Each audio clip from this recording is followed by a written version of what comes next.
Ali Likongo ni kada na mwanachama wa Chama cha Mapinduzi wa tawi la Matangini kata ya Nangwe.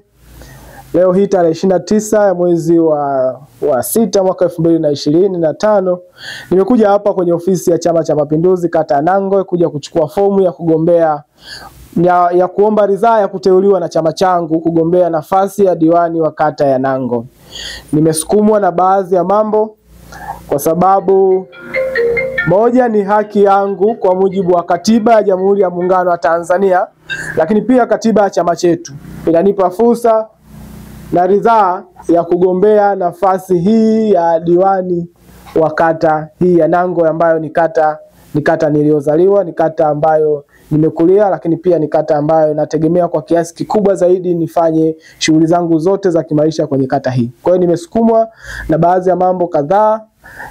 Kubwa zaidi ni kuona namna ninavyoweza kushirikiana na wananchi wenzangu wa kata ya Nangwe kusukuma mbele gurudumu la maendeleo ya kata yetu. Sio siku ya kuzungumza na kutoa mwelekeo wa yale ambayo tunakusudia kuyafanya.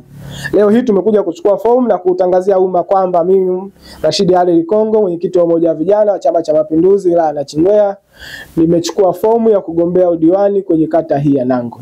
Pale ambapo chama kitatupa ridhaa ya kututeua kuwa wagombea rasmi, maana sasa ni watiania.